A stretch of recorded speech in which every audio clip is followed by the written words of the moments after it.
Baik,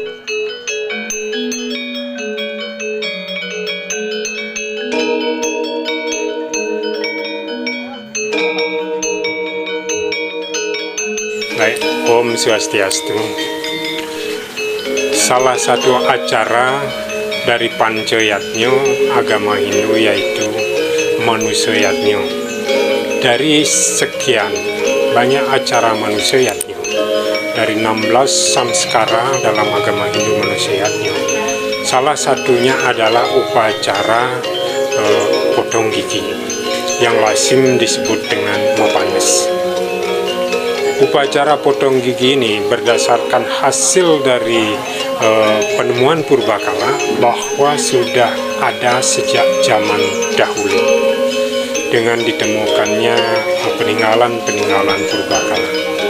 Kalau dikaitkan dengan upacara potong gigi, itu dilaksanakan ketika seseorang telah mulai naik dewasa.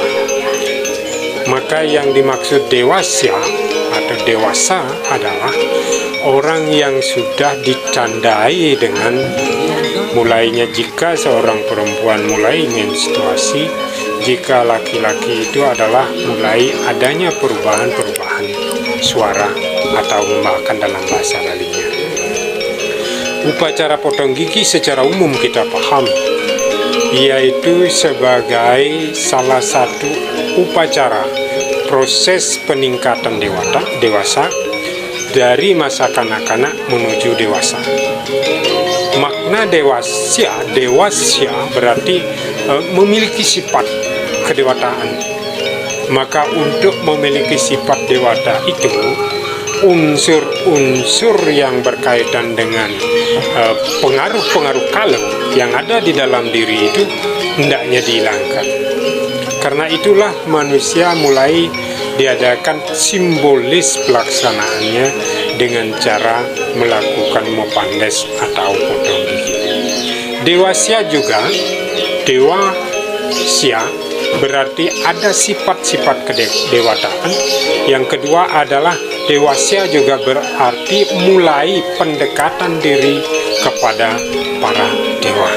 Sehingga mulai seseorang itu dewasa paham tentang tata cara, etika, dan aturan-aturan tentang pemujaan. Gitu.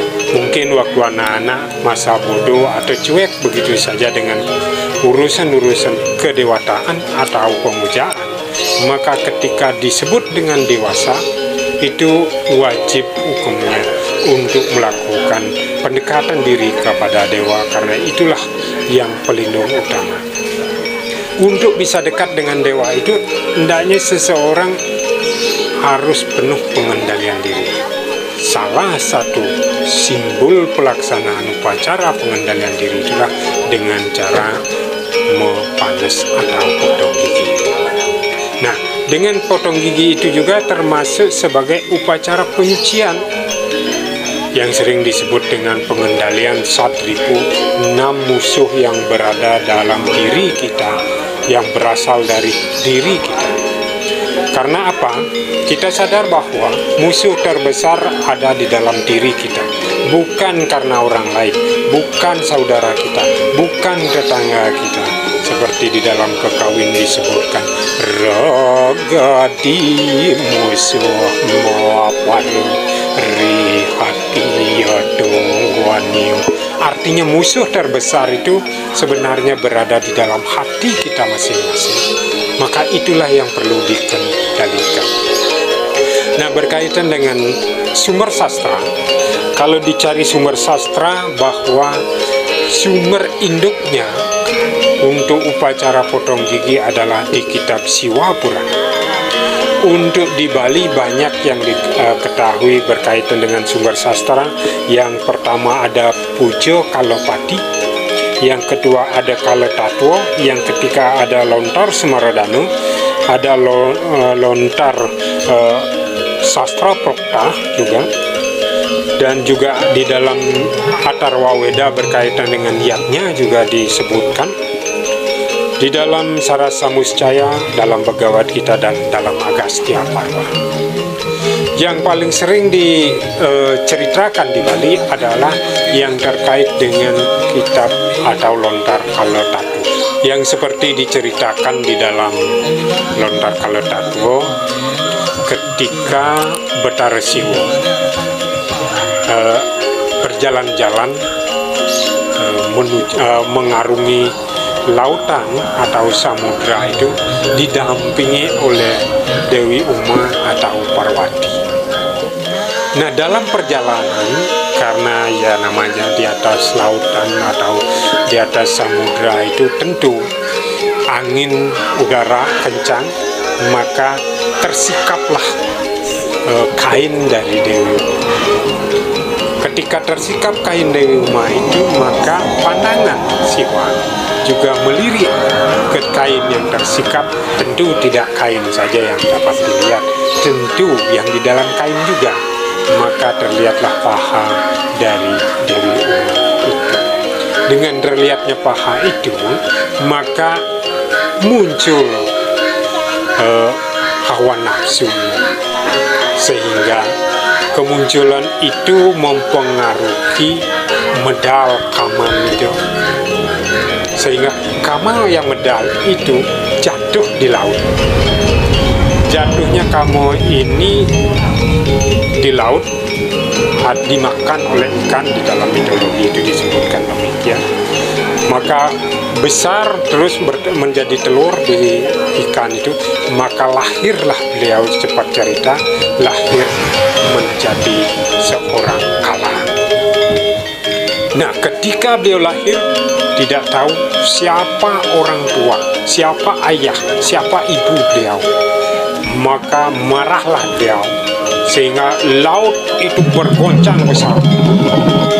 Kemana-mana beliau bertanya, siapa sebenarnya orang tua saya? Di mana orang tua saya? Kenapa saya ada di laut ini? Sampai di dunia ini juga beliau, setiap orang ditemui tidak mau jawab, beliau marah. Dan akhirnya cepat cerita, sampailah beliau ke Kayangan mengamuk.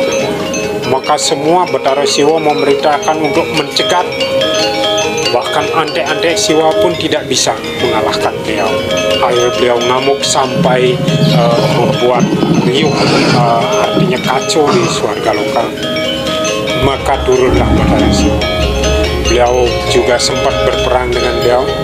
Maka akhirnya dikasihlah beliau nasihat, jika kamu ingin menemui orang tuamu, maka hilangkanlah taringmu terlebih dahulu. Nah, dari itu dipatahkanlah taring beliau. Dengan patahnya taring beliau itu akan bisa menemui orang tuanya. Setelah patah taring beliau, baru beliau memberikan penjelasan bahwa ibu dari Betara Kala itu adalah Betara Uma, ayah dari Betara Kala adalah Betara Siwa. Dari cerita ini dimaknai bahwa dengan gelombang samudra, kencangnya angin, derasnya udara, itu melambangkan bahwa gelombang pikiran manusia itu sering tidak menentu dan derasnya luar biasa, sehingga kalau zaman sekarang diceritakan godaan di alam semesta dianggap samudra kehidupan ini sebagai samudra kehidupan, bahwa di samudra kehidupan ini gelombangnya begitu besar, anginnya begitu kencang, maka orang itu selalu terbawa godaan-godaan. Baik, apalagi kita di Bali di sini, wah, kalau melihat cewek bagi remaja itu banyak melihat paha. Kalau setiap melihat paha timbul ambisi nafsu itu, maka terjadilah hubungan-hubungan yang tidak bagus, yang tanpa didasari dengan upacara. Seperti maka lahirnya seperti jadi kalung. Kelahiran orang yang tanpa proses dengan baik, maka dia akan menimbulkan lahirnya buto kalau dalam wujud manusia. Kira-kira itulah yang dapat saya sampaikan. Saya akhiri dengan Parama Santi. Om Santi, Santi, Santi.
Engke nih. Kan. Oh, wensep nak maturan.